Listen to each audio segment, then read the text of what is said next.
I'm Michael Chipman, Lagree Senior Master Trainer, and welcome to the Do You Lagree podcast. Each episode, you'll meet the people behind the Lagree method, the studio owners, trainers, founders, and experts who share how they discovered Lagree and the moment they knew they wanted to bring it to their communities. We'll talk about the rewards and challenges of building a business and community around this powerful fitness method and the lessons learned along the way. Now, let's get to today's episode.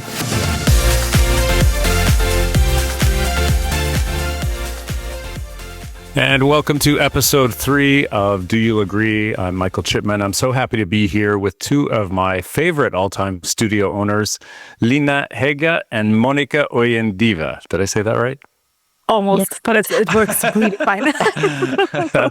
I should be better at Nordic languages because my heritage is Swedish, but I'll work on my pronunciation. One of the things I love about Lagree is the international nature of it and how I get to experience it in so many different languages and countries and cultures. And in fact, we're now in 4 different countries. Our producer's in New York. I'm here in Nice, France. Monica is in Marbella, Spain, and Lina is in Oslo, Norway. So, yes, and all coming together. This is Lagree. This is how it is. It's one of the things I love about this method. And I just wanted to welcome you both. I had the opportunity and privilege to go to Balance Norway, the studio that Monica and Lina are the co-owners of in Oslo, the only studios, as far as I know, in Norway. So I'm still correct about that? Yes, that's right. Yeah. So I went there last year in the summer of 2023.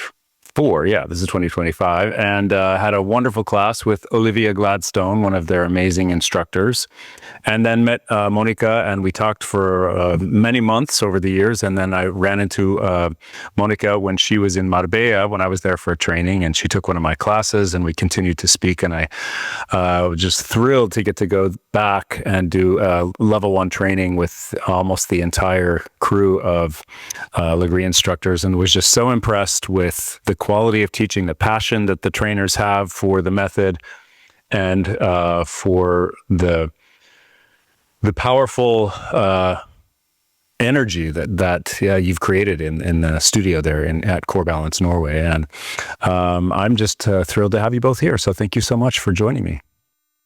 Thank you. Yeah, thank you so much for us to join you, Michael.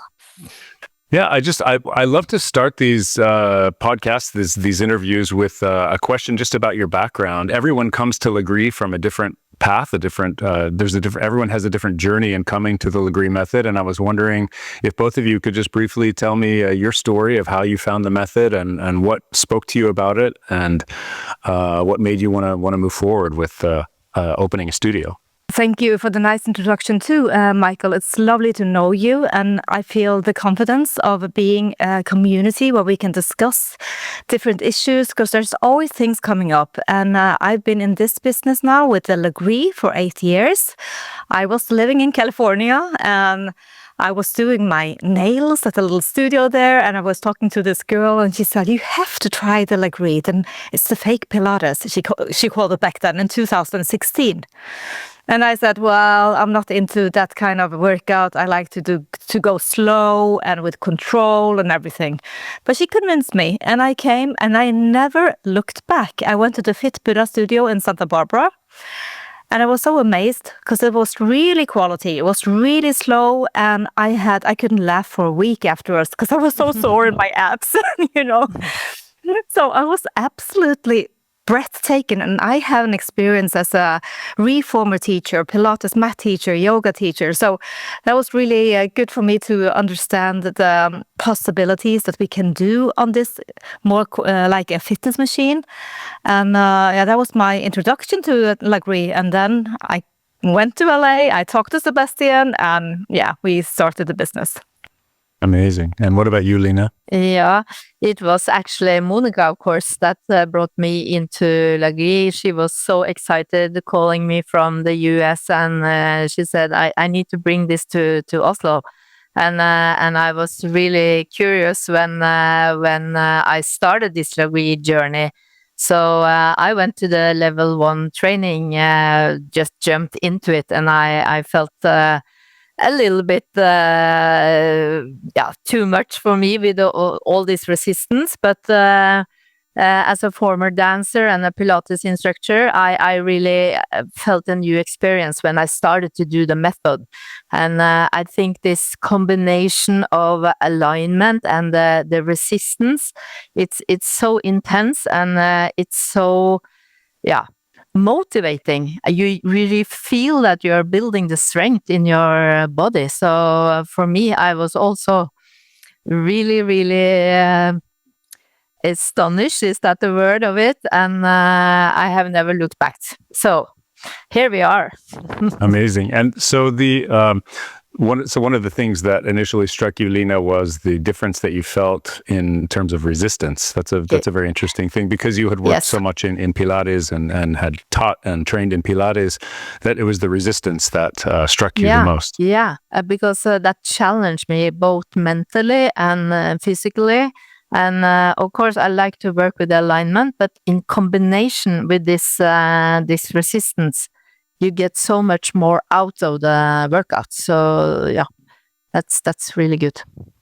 Fantastic. And one thing I've noticed about talking with a lot of studio owners is that, especially with Lagree, and one thing I love about Lagree is that there's no it's not a franchise, so you get to actually put a lot of your own personality and values and design aesthetic into the creation of your own studio. And I know that there's a beautiful vibe at your studio. It just feels so welcoming and light, and there's palm trees. And I was just wondering if you could talk a little bit about the energy and the intention behind the design of your studio, because I know it's not just a business for you. It's something bigger. It's something deeper. What was the driving force behind the design of your studio and the creation of your studio in the beginning?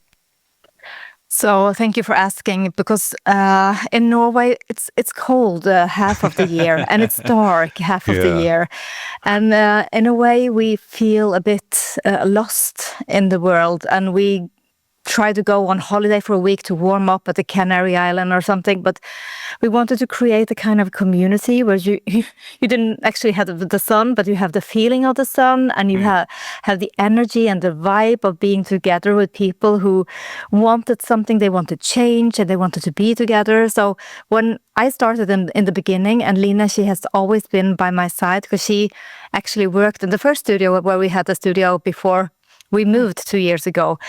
She was working there, and we were able to get that location for the, we had to measure everything, and, it's heavy machines, they're long and very heavy to bring into the studio. So everything was coordinated very well. But then I was thinking, we need to bring that kind of warmth that I have been living with in California. And I'm also always very eager to look at trends. Sometimes I'm a bit early, because you need the public to see what you're bringing to the country. You cannot bring something cool if people don't recognize this or can benefit from it in the way that my thoughts was. Anyways, we opened the studio and we had such a fabulous start, and people were loving the palm trees, and we had infrared lamps in the roof here, and I think we had a little cafeteria, actually the first vegan cafeteria at that time. So the first 2 years was really like a lot of work, 1.5 year, a lot of work and engagement to make Lagree method popular and well known in Norway. So I remember in February 2020, I was on my way to California to train, of course, to meet Sebastian. I was always going to work out in other countries. And I was thinking to myself, I actually talked to Lina about it, this studio is going so well now. It's like, it kind of scares me. We had like waiting lists for all our classes. And then boom, a few weeks after, there was lockdown and COVID hit us. It was strange. In a way, I could not anticipate what was coming, but it was getting so popular. And then we were unfortunate with the lockdown. We had to work again and start again and do all these things. But back to the community, I think we're so lucky to have people who really wants to work out. They want to be together. They want to see the difference. And like the moving meditation feeling of being on the machine. It's 40 minutes class that we have, so people can squeeze it in somehow. But it's a little light in the darkness in Norway, I think. Well, do you agree, Alina? Yeah, absolutely. And that is kind of your soul, Monica. You are a light soul bringing joy Agreed. Very into much. the people's life. And I think that is the key thing with Core Balance. We like to have this community feeling, and we don't want to have 50 people at the same time. There are 10 machines, and we have 10 small groups, and people are feeling that they are seen by the instructor. We have time for them. We see them. We know their names. We say, hello, how are you? We can talk about something else than training sometimes. And that makes the community feeling. So I think, Monica, you have the honor of making that feeling. And I think all the instructors are trained in that way, and we pick and choose them very carefully so they fit in to this community, because that's also important. So we are one group with the same mission as a instructor team. So yeah, I definitely felt that when I was there, that beautiful feeling of warmth. And, you never said that outright to me, that was the intention, to create that feeling of sun and warmth. And I hadn't thought about that, because I don't live in Scandinavia, that would be a very important thing, both the warmth and the sunlight part of it, but also the community part of it, I would imagine, and especially something that came out of and after COVID, the ability to create that kind of community and connection with people that might have been missing during the pandemic, or just during the parts of the year when it's really dark there. That must be a very powerful and important part of what your studio does, not just a good workout, but to provide that sense of warmth and light and community for the people in Oslo. And I also think we touch upon the soul of the Norwegians, because we are a bit distant. We will not say cold, but we have something called janteloven. It's a law of how we act. We are not supposed to think we are better than anybody else. And if we had success, please don't share. Never brag. Don't think you're better. So, and that's always been bothering me, because I grew up in an American society in my city, Stavanger, which is an oil city. I always was encouraged to do my best, and my American neighbors, which I love today also, I just felt so much from my heart how we could be.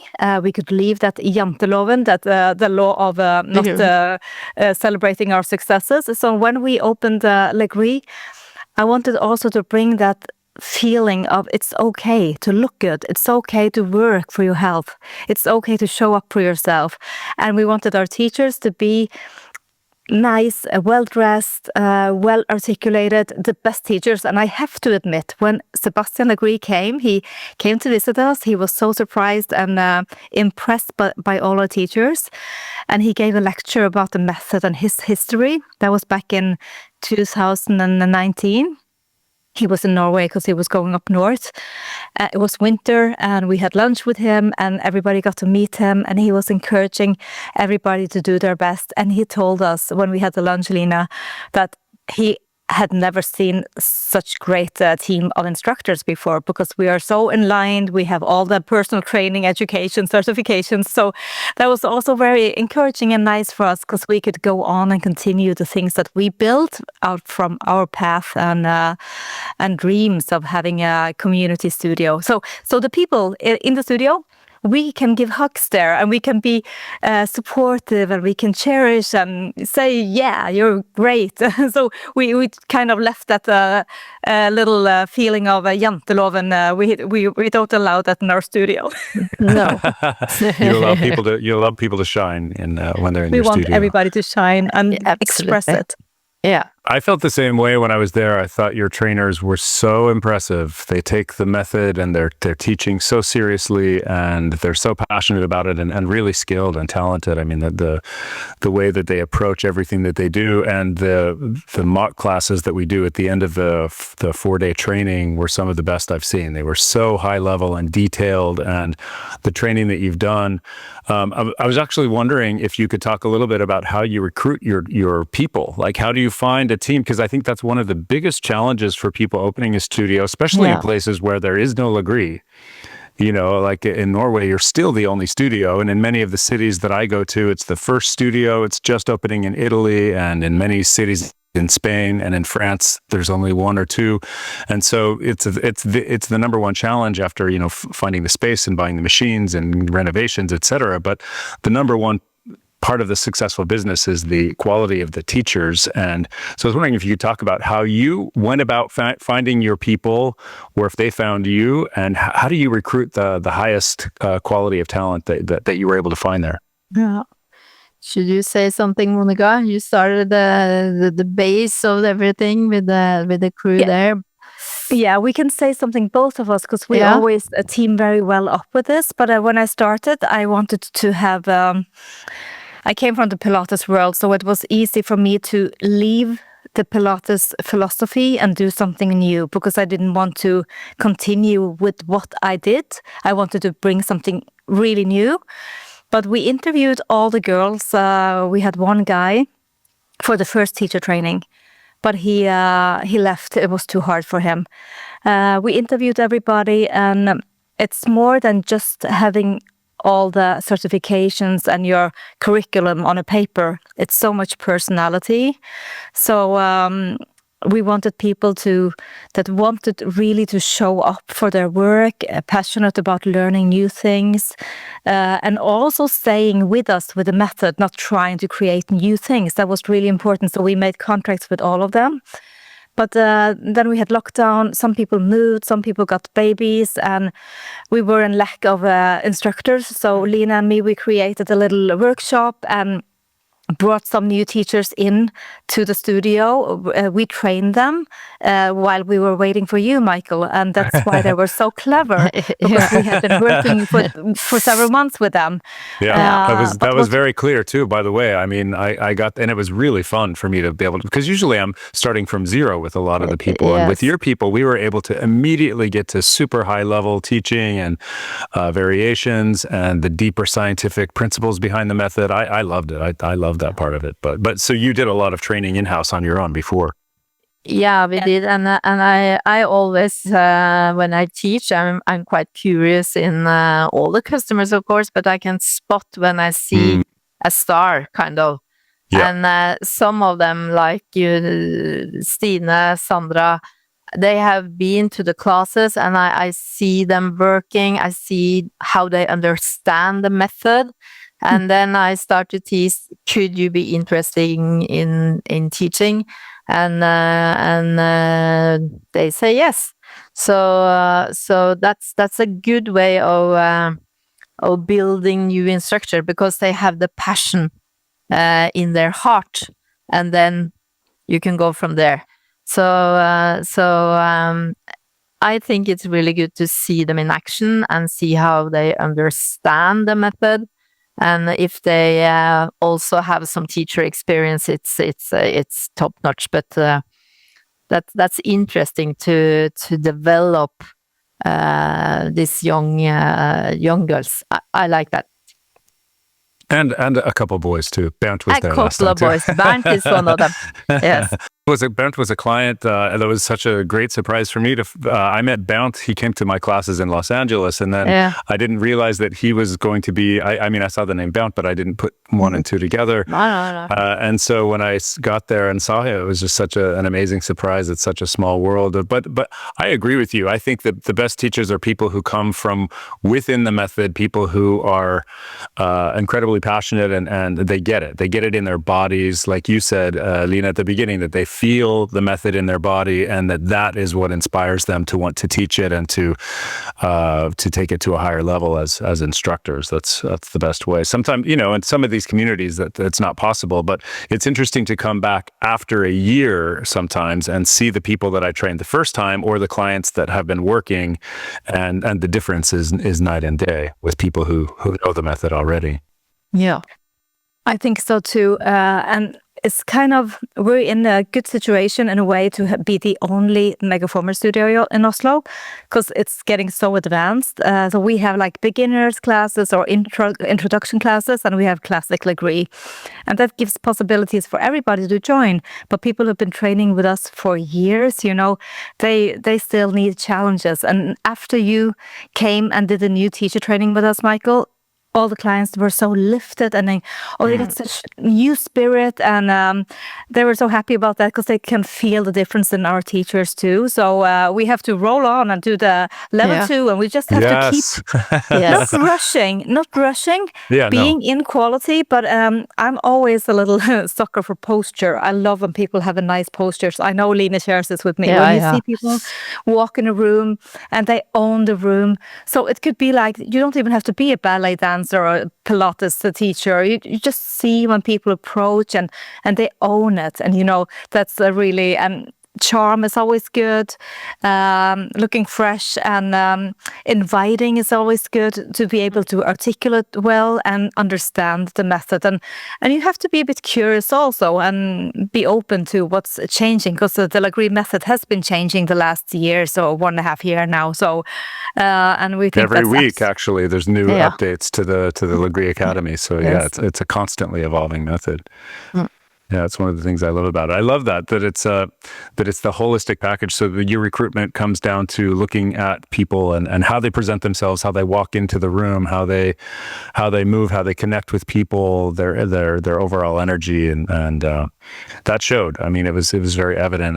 Your people were so confident and competent and professional, but not arrogant. I mean, maybe that's just the Norwegian spirit. There was no, I know everything, but they were open. They were wanting to learn. They were collaborative.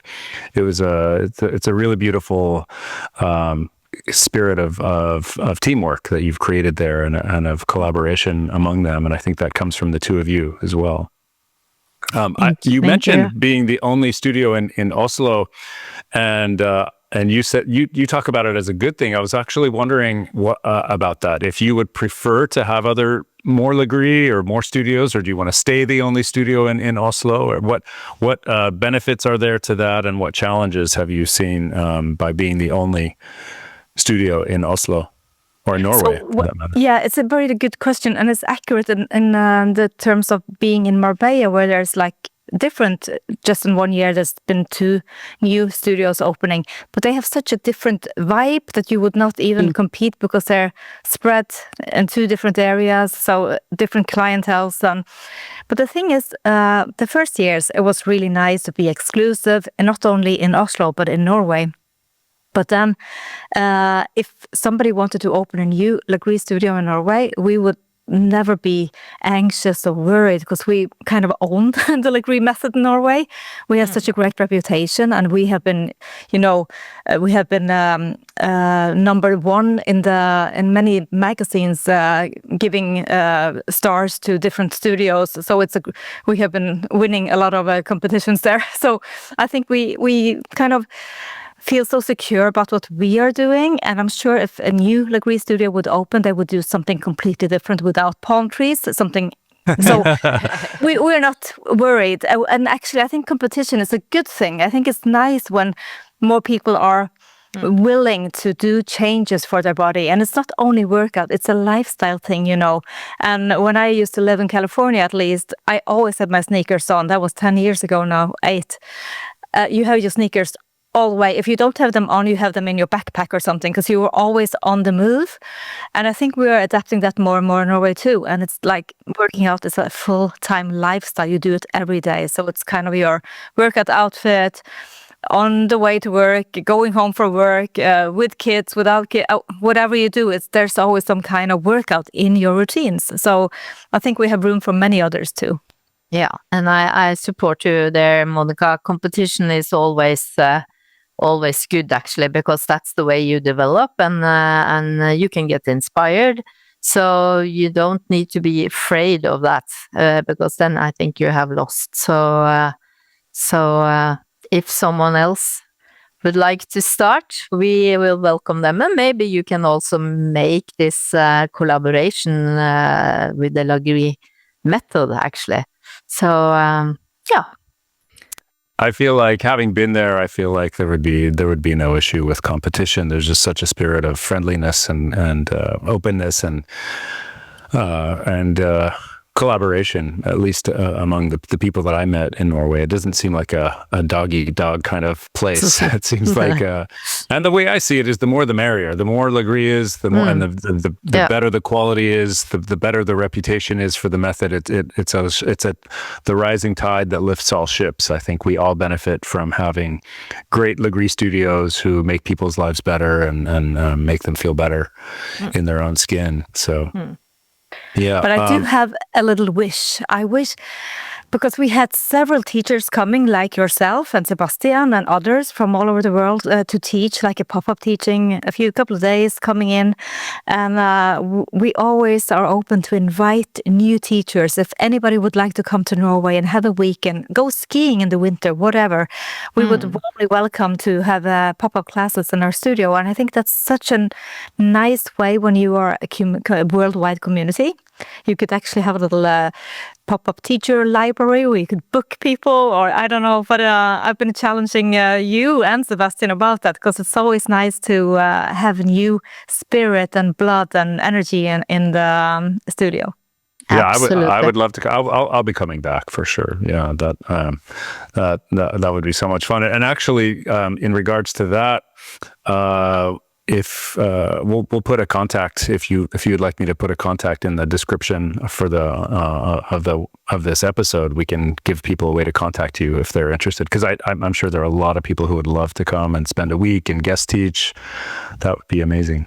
Yes, I think that from my background as a dancer, it was a huge success when there are teacher from London, US, whatever, coming to the studio and have this guest class. That's so inspiring, both for the customers and also for us who are teaching there.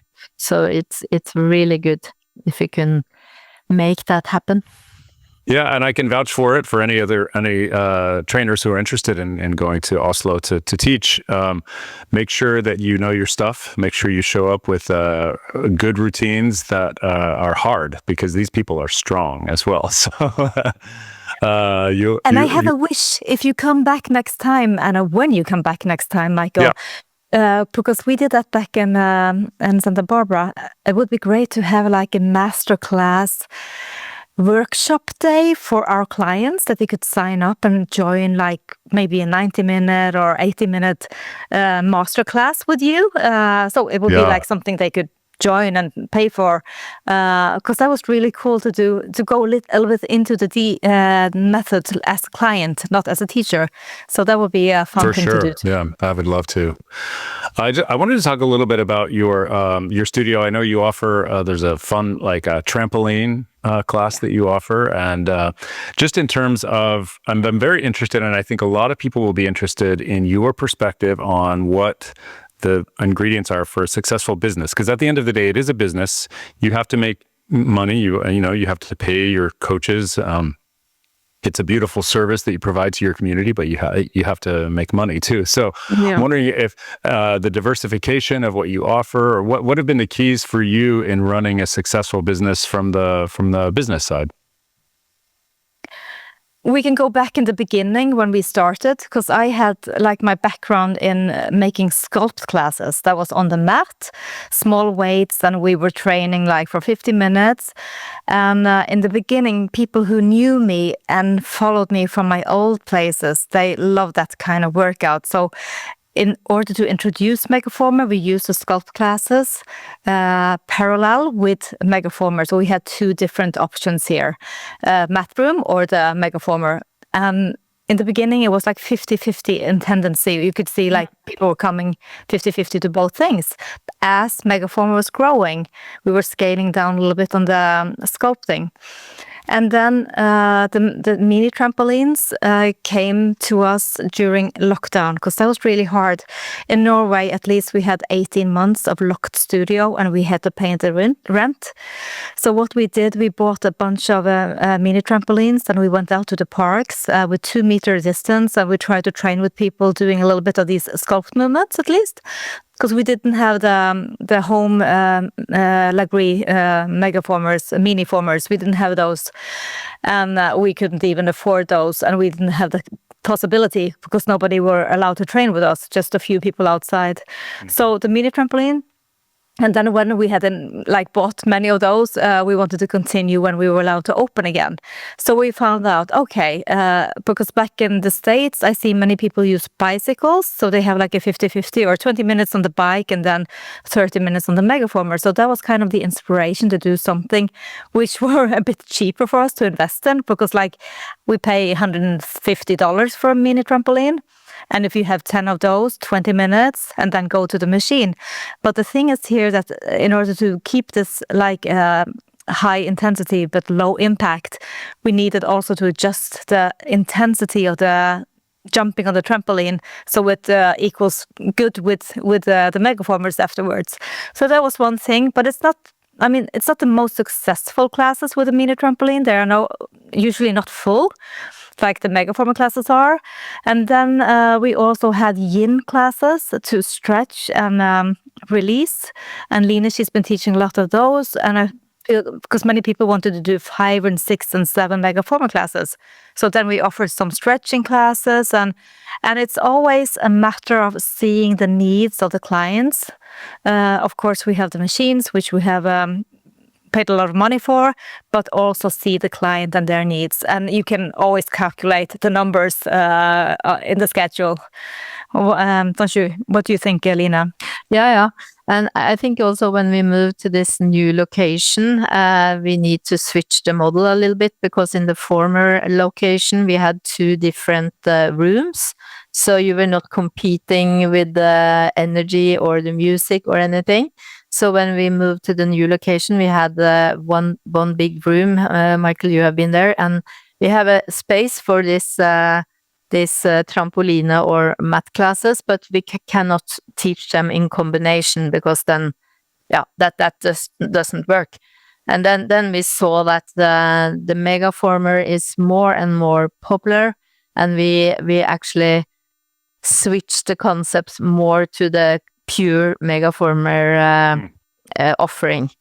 So that is what we mainly are offering. And we have this some of these trampoline classes, and we pop up sometimes during the weekend with a yin or something else, just to make some variety for the customers. But they love the megaformers. That's the key. That's the heart and soul of the studio, is the Lagree, that's the heart and soul. So, but we always have our babies. So I like to teach the yin yoga, and why don't they come to the yin yoga class? I don't understand. Why don't you want to stretch? But as you said, Michael, it's a little bit about the money, not only what you are passionate about. You need to offer classes that give revenue back to the business. So, and then you have to leave your babies sometimes. Yeah. My feeling about it is that the reason that people are so attracted to Lagree, well, there's a lot of reasons, but one of them is that the completeness of it, that it's everything, and it's cardio, it's stretching, it's weightlifting, it's muscular endurance, it's core strength, it's posture, it's balance in 45 minutes. And I think that's the thing, that it's such a complete package of fitness and workout. I think that's the thing why it's one of the reasons it's so popular everywhere that I go. We were inspired also by some studios in America to do like a springtime challenge, like do as many classes as you can during the month of May, for instance. We had some Christmas challenges, and now we're doing something we called Open Day. We are giving away a lot of free classes during the full Saturday. Just 20 minutes classes though. It's going to be like a teaser on the Megaformer, bringing in new people so our clients can bring friends for free. And then we have some snack and some electrolytes and maybe some champagne in the end for people who like Nice. that. And so that was quite a big success last year. So we continue to build a little feeling of togetherness, and I think we are so late bloomers in Norway. We are 10 years behind where everything is happening before you know it, before the sun goes out in the morning, like in LA and in Sydney too, you know. So now it's really on its best pike, the Megaformer in Oslo. Yeah. You know, Stockholm, it's our neighbor country, you know, Sweden, neighbor country. But Stockholm, they already have, I think, 5 studios there. Yeah. So the Swedish people are more like lean forward. They're leaning forward to look at the trends, while we are just okay. We can go to the forest, or we can go skiing outside. We can go jogging in the park. We can do things for free, and we don't have to be inside. we are a bit slow there. Well, I feel like Norwegians are very focused on being outside in the winter. Yeah. I feel like it's a big part of the culture. But maybe one thing more to drive a business. It's also about planning. I think that's where Monica and myself are cooperating quite well, because Monica is full on new ideas, want to start up things, and I am a little bit more like hold your horses. Let's continue with this concept for a while and plan and work in a slow way. So we challenge each other a little bit, and I think that is really, really good. You need to develop, but you also need to stabilize the business to earn money. So that's also something. And I like the planning. I have my Excel sheets, and I go, what are we going to focus on next month, and so on. So that is also, I think, a key thing for running a business. You have to be a little bit administrator in your. You got it. It's a good yin yang you have going on there. It's both. Yeah. And also we have Instagram, and we use some of our teachers are creating like the Mega Move Monday Mega Move, and I saw that. yeah, it's so nice. We used to do that back in the days too, but now it started again. And sometimes we focus more on the core in the classes. Sometimes we focus more on the butt, you know, and we can write a little post about it, and always engaging and creating curiosity for our clients. So there's so much to work on. And I mean, just going to the Academy of Lagree, you could sit for hours and just be creative. And yeah, it's really a dream project to work with. For sure. Just a couple more questions. One is, if you were to open another studio, is there anything you would do differently next time? I would like to have it on the beach. Well, you just might get that chance in Marbella. Yeah. You're pretty close. Can you imagine? I mean, being outside, if you just had like some kind of, there are beach studios. My first studio was outside because it was COVID. And so we had a studio out. It was amazing. I loved it. I miss working outside in the open air in California. It was incredible. Can you imagine that? But that's not going to be possible. But that was the first thing. Maybe not in Oslo, but no. But still, I do have a dream to bring all the Megaformers out to a park and have like a weekend full of classes. But how to do it? How to lock down? How to, I don't know, or just a day. It would be so great to be outside, because it's something amazing. Very special, being outside and getting the sun on your body and the fresh air while you're sweating. It's really unique. But okay, I'll ask Lina to think while I'm thinking. You have the idea. She implements it. I like this. Yeah. Teamwork. And so I'll come. Then I started thinking we need to hire a van. We need to hire the people. The logistics come into play. Logistics, yes. So no, I don't know what we will do differently. Maybe we could. Focus on the pure Megaformer concepts a little bit earlier because, as I said, we have over babies and 5 customers. Oh, can we have the skull classes? And 5 customers say, can we have yin? And we want to please them all.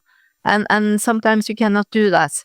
So you have to see where do we have the most popular classes and go for that. And maybe you have to tell one bad message to 2 people, and maybe they don't think it's that bad after all. Yeah. That's great. The last question, for each of you, what is the Lagree move that you love to hate?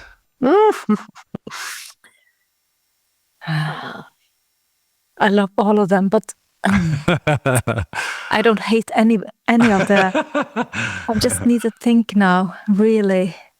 So sometimes it's painful with just light springs being long time in the lunges. But when you go into that pain and you're probably into the 3rd or 4th minute, something happens to you because you have it's like going to a yoga class. You really have to talk to yourself and tell yourself you can do it. And it's about not giving up sometimes. So I think that's more the method than just one specific movement, because I'm quite strong in all my muscles. After all these years, I can do everything.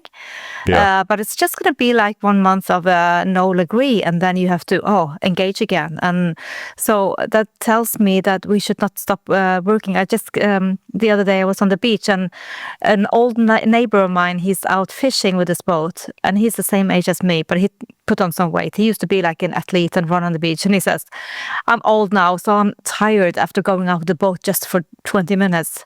And I am telling, give me a break. I mean, you just have to start working out again and lose some weight, I told him. And he agrees. And I think we all have possibilities. And I hope many of our clients can stay until they're 80. And I've seen old clients coming to the studio, really old women. So just owning the method in a way. So I don't think there's a specific hate no, for me. No. Yeah. So I agree with you, Monica. It's difficult to say what I hate, but I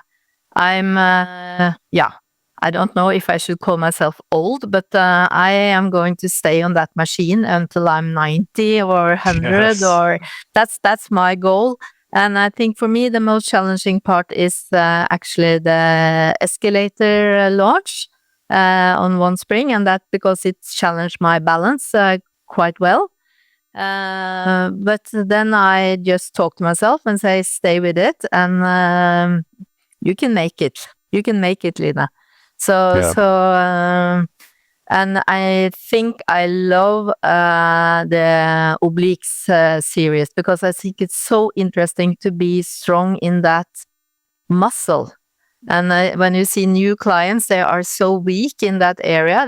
They don't know that they have this obliques. Yeah. So I love to do it on the backside. Where really connect. Yeah, there's nothing that works the obliques like Lagree, for sure.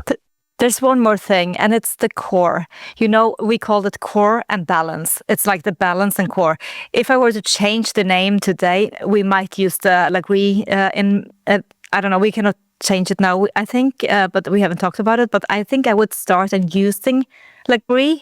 And now when we design T-shirts and socks, we always put Lagree on, and because we think that's a good name. But the core, it's cœur in French, and it's like the center of our soul and our heart. Yeah, and I think it's good. It's a nice reminder to always go back to where the inner strength comes from. Yeah, the center. I love that. Yeah, and that's. Yeah, well, thank you. I love the name, Monica. We will not change it. I do too, yeah. Good.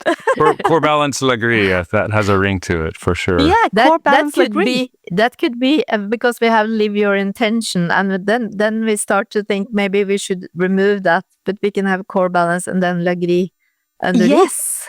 Maybe we have a new idea. Thank you, Michael. Yeah. That's great. Well, thank you both so much for coming on the podcast. It's just really inspiring to talk to you. And I look forward to coming back and working with you and your amazing coaches sometime very soon. And good luck with everything. And let's stay in touch. We will. Thank you so much for this nice and inspiring conversation. You're great, Michael, and we love you in Norway. Oh, Yes. Thank you so much. Yes, we do. Thank you so much. Thank you for joining me for this episode of Do You Lagree? I hope you enjoyed it as much as I did. If so, please like, subscribe, and share. If you'd like to take your Lagree practice or teaching further, check out my book, 400 Lagree Routines, at chipmanlagree.com and on Amazon Kindle. There you'll find hundreds of classic full body, upper body, and lower body sequences to keep your workouts challenging and inspiring for many weeks to come. And please do connect with me on social media and my website for more conversations, tips, and upcoming episodes. And if you're enjoying the podcast, leaving a review is a great way to help others discover it. Until next time, be well, be strong, and keep shaking.